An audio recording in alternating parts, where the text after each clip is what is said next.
Ça peut donc créer un vide, et ce vide-là peut être déstabilisateur pour les pays. Mais au final, ce qu'il faut savoir, c'est qu'en réalité, c'est aux sociétés africaines concernées de gérer cette situation avec responsabilité et avec hauteur. Si vous partez dans une perspective, comme certains groupes politiques ont, de revanche, c'est-à-dire, comme le dirigeant est resté longtemps, il faut, au moment où il n'est pas là, soit parce qu'il est mort, soit parce qu'éventuellement il a été battu à une élection ou autre chose, il faut engager l'humiliation contre ce qu'a été sa présence au pouvoir et contre ceux qui ont été ses alliés. Ce n'est pas la solution. Parce que quand vous allez dans ce sens-là, c'est pas bon. Donc il faut voir ça comme des moments de l'histoire, mais l'histoire est quelque chose qui se renouvelle aussi. Et ce sont des choses dont il faut parler avec beaucoup de responsabilité et une certaine mesure. C'est un message qu'on lance à Blériot. J'ai vu M. Niamek tout à l'heure s'exprimer avec ironie. Et parler de l'ingratitude. Non, non, je pense que c'est excessif. Je pense que c'est excessif. Ce qu'il considérerait comme ingratitude, on pourrait lui multiplier des exemples contraires montrant qu'il n'y a pas ingratitude. On peut simplement dire que M. Paul Biya n'a jamais été ingrat. Non, ce qu'on peut dire, au-delà de tout, c'est que le président Paul Biya a un statut qui fait que même si on n'approuve pas son action, il faut le respecter. Merci. Voilà. Vous le dites comme un conseil. Blériot, je vous passe donc justement la parole après ces conseils. J'espère que vous saurez à quoi vous en tenir.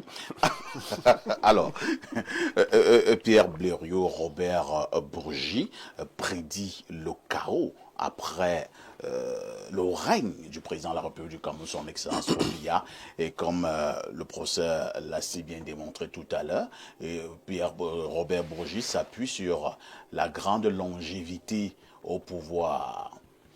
Alors, Robert Bourgi est dans son rôle ou alors il est un tout petit peu excessif? Ou encore, voilà la principale question que je vais vous poser, ou encore, ce qui s'est passé ailleurs n'est pas forcément ce qui doit se passer au Cameroun. D'ailleurs, la théorie des amoureux du pouvoir de Yaoundé dit ce qui suit. Le Cameroun n'a rien à apprendre de personne. Aucune leçon à recevoir. Aucune leçon à recevoir de qui que ce soit. Les propos sortis de la bouche de Robert Bourgi sont sortis de plusieurs bouches avant celle-là. Cela n'a pas fait un tollé. Mais comme nous sommes mentalement colonisés, quand ça sort de la bouche de Robert Bourgi, ça fait les choux gras. Mais en même temps, le professeur a bien fait de rappeler qui est ce monsieur. Ce n'est pas un kidam, ce n'est pas un occidental quelconque non plus. Il a un pied en Afrique, il a un pied en Occident. Depuis un certain temps, il s'est lancé dans des révélations. Il ne s'était pas encore bien occupé du cas du Cameroun. Il parlait des présidents déjà décédés. Depuis un certain temps, il parle donc des présidents en vie. Mais je voudrais montrer deux pouvoirs parfaits ici pour tomber sur le cas du Cameroun, selon mon analyse. La longévité en elle-même ne peut pas être la cause d'un chaos possible après le règne d'un chef d'État, règne entre guillemets. Mais c'est la manière de gérer le pouvoir qui peut organiser en elle-même le chaos. Tout à côté, on perd de vue qu'il y a quelqu'un qui a déjà mis plus de temps au pouvoir que Paul Biya en Afrique centrale. Obiangema est là 3 ans avant Paul Biya.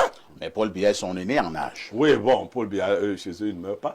Donc, Obiangema est là 3 ans avant Paul Biya.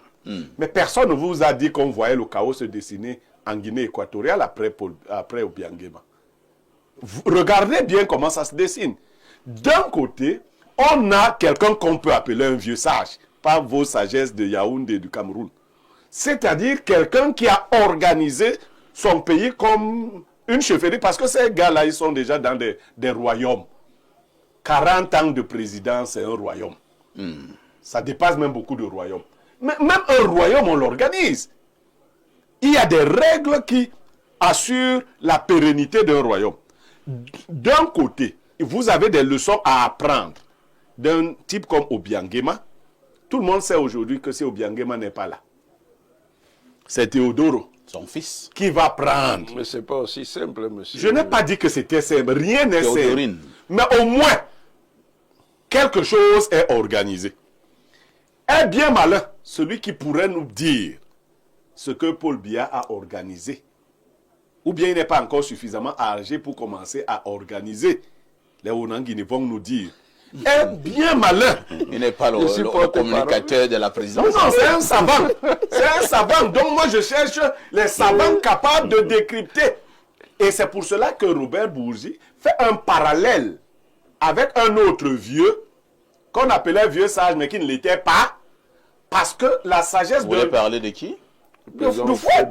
Fouad n'était pas un sage? Non, du tout. Parfait. Vous aurez les Ivoiriens à non, il était, c'est lui qui est responsable de ce que la Côte d'Ivoire est devenue.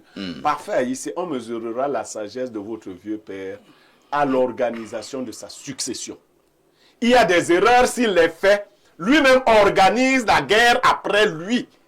Donc, il ne sera pas... Un sage ne laisse pas ses enfants en débandade. Donc, si vous avez donc un sage au Cameroun, votre sage est en Vomeca depuis un certain temps, moi, je me dis que s'il est allé en réclusion, entre guillemets, en Vomeca, c'est pour se retrouver avec lui-même. Peut-être qu'il est allé se ressourcer. Hein, bon, je me dis... Auprès de ses aïeux. Surtout qu'il ne... Question de prendre probablement des décisions encore plus sages. Il n'était pas au courant, il était comme nous. Il n'était pas au courant que 49 jours hors de Yaoundé ne lui ferait rien.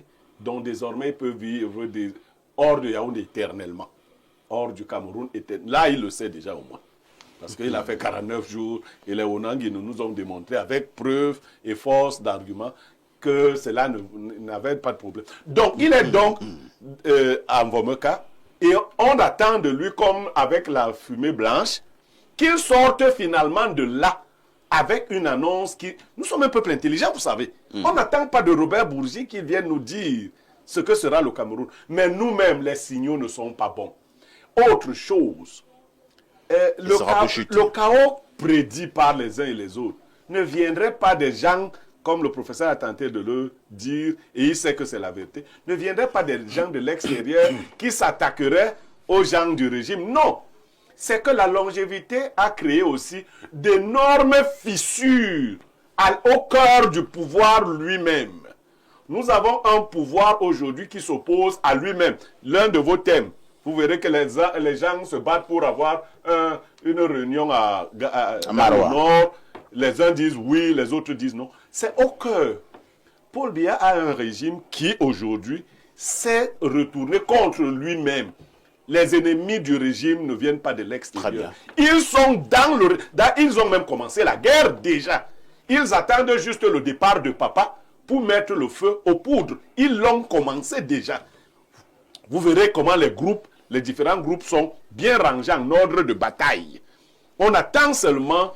Et ça, lui, il doit nous aider à désamorcer. Il doit maîtriser ces faucons-là. Il doit les maîtriser. S'il ne les maîtrise pas, il n'aura pas été un vieux sage. Merci Pierre Blériot pour